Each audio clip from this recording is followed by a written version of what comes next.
Assalamualaikum warahmatullahi wabarakatuh. Halo semuanya, perkenalkan saya Fadel Muhammad dengan NIM 2004-2202 dengan prodi yaitu Ilmu Administrasi Negara Universitas Negeri Padang. Baik, pada pertemuan kali ini saya akan membahas sebuah materi tentang perangkat pendukung sistem informasi manajemen, yang mana ini merupakan mata kuliah sistem informasi manajemen dengan dosen mata kuliah yaitu Ibu Yulia Hanoselina, SIP MAP. Untuk pertemuan kali ini, saya akan membahas dua buah materi. Yang pertama yaitu sistem pengolahan transaksi, dan yang kedua yaitu sistem otomasi perkantoran.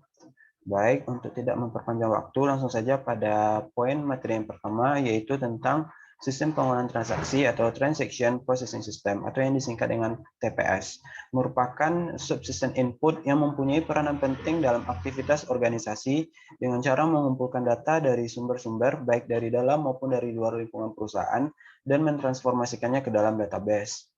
Sistem ini yang berinteraksi langsung dengan sumber data, misalnya pelanggan, adalah sistem pengolahan transaksi di mana data transaksi sehari-hari yang mendukung operasional organisasi dilakukan.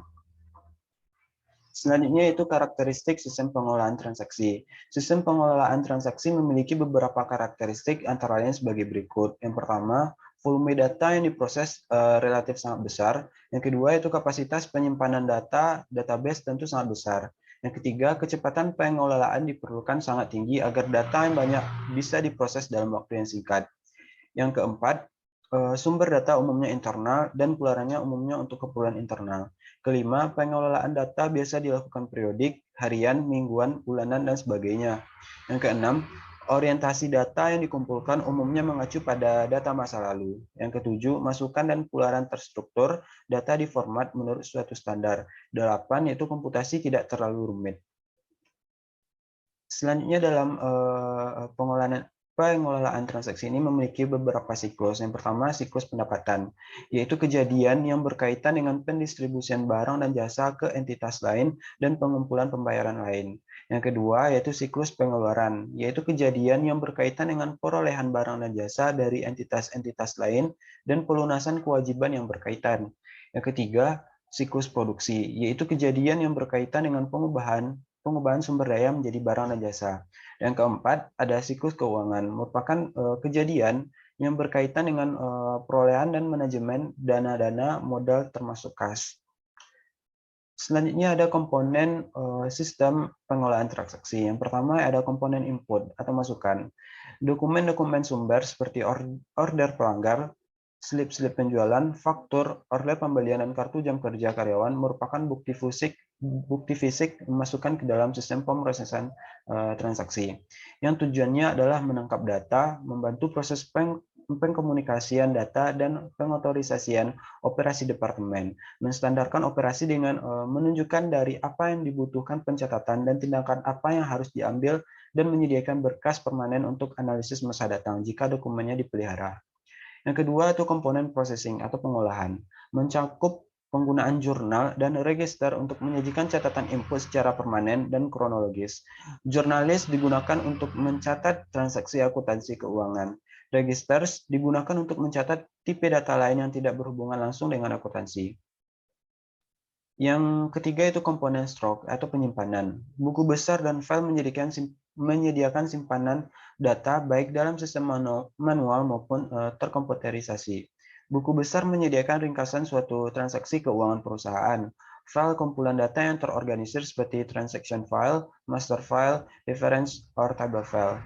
Dan yang keempat yaitu komponen output atau keluaran.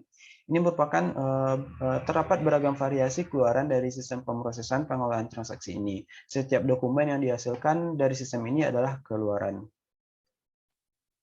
Selanjutnya ada tugas pokok dari sistem pengolahan transaksi ini. Yang pertama itu pengumpulan data.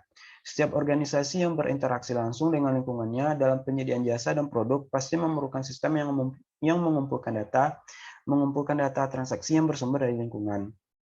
Yang kedua yaitu manipulasi data. Data transaksi yang dikumpulkan biasanya diolah lebih dahulu sebelum disajikan sebagai informasi untuk keperluan bagian-bagian dalam organisasi. Yang ketiga itu penyimpanan data. Data transaksi harus disimpan dan dipelihara sehingga selalu siap memenuhi kebutuhan para pengguna. Yang keempat, yaitu penyiapan dokumen. Beberapa dokumen laporan harus disiapkan untuk memenuhi keperluan unit-unit kerja dalam organisasi. Selanjutnya yaitu teknik sistem pengelolaan transaksi. Yang pertama ada batch processing. Data yang diperoleh dari sumber data biasanya dikumpulkan atau ditumpuk lalu diproses pada waktu-waktu tertentu. Yang kedua ialah online processing. Data yang diperoleh dari sumber data langsung diproses pada saat diterima. Yang mungkin terjadi adalah antrian data untuk menunggu giliran. Misalnya pemrosesan yang dilakukan pada saat melakukan transaksi online di depan teller bank. Yang ketiga yaitu real-time processing, yaitu pemrosesan data tidak boleh ditunda karena waktu yang sangat kritis. Penundaan pengelolaan dapat mengakibatkan sesuatu yang fatal, misalnya pengelolaan data hasil pemantauan aktivitas gunung berapi.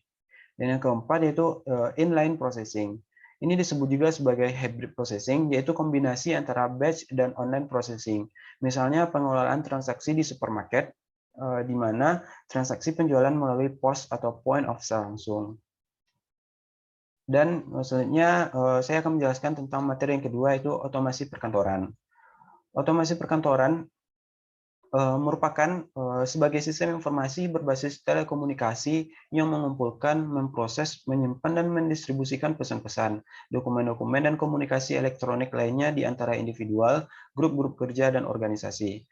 Otomasi kantor ini merupakan penggunaan alat elektronik untuk memudahkan komunikasi formal dan informal, terutama berkaitan dengan komunikasi informasi dengan orang-orang di dalam dan di luar perusahaan untuk meningkatkan perusahaan tersebut.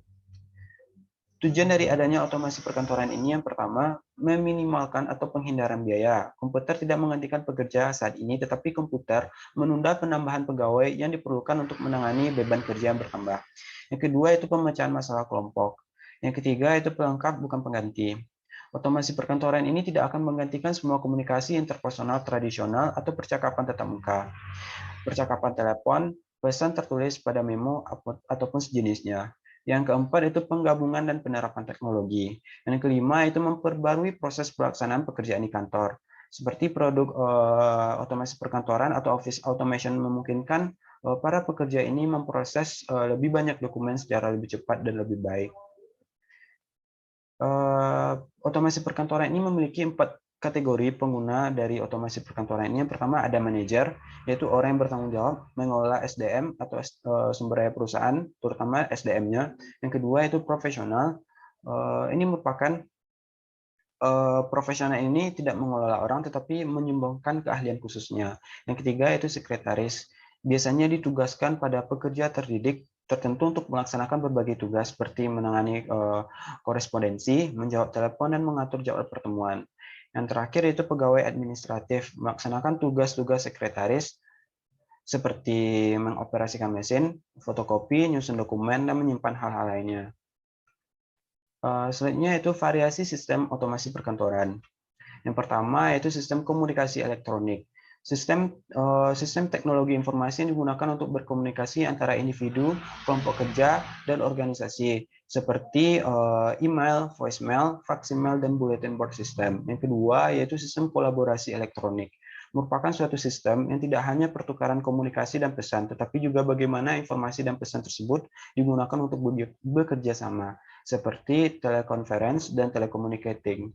Yang ketiga yaitu sistem publikasi dan pengolahan elektronik, yaitu sebuah sistem di mana penggunaan teknologi informasi untuk keperluan pembuatan dokumen tercetak, seperti desktop publishing, electronic document management, dan presentasi grafik dan multimedia presentation. Yang keempat, ada sistem pengolahan kantor. Ini merupakan sistem kantor otomatis yang mendukung orang di organisasi untuk mengorganisasikan aktivitas kerja mereka, seperti desktop aksesoris dan electronic schedule atau kalender elektronik. Yang kelima, yaitu sistem elektronik formal. Sistem ini yang didokumentasikan dengan suatu sistem prosedur tertulis, diterapkan di seluruh perusahaan untuk memenuhi kebutuhan organisasinya. Yang keenam, sistem elektronik informal. Sistem yang tidak direncanakan atau diuraikan secara tertulis. Sistem ini diterapkan saat diperlukan oleh perorangan untuk memenuhi keperluannya sendiri seperti bentuk sistem pengambilan keputusan. Nah, di sini ada beberapa aplikasi otomasi perkantoran. Yang pertama ada pengolahan kata, word processing, surat elektronik, electronic mail, voicemail, kalender elektronik, konferensi audio maupun video, konferensi komputer, transmisi fax email atau fax, video teks, desktop publishing, konferensi video, dan lain sebagainya. Nah, itulah hasil penjelasan dari materi yang saya bahas kali ini. Saya mohon maaf apabila ada kesalahan dari video saya kali ini. Saya akhiri dengan Assalamualaikum warahmatullahi wabarakatuh.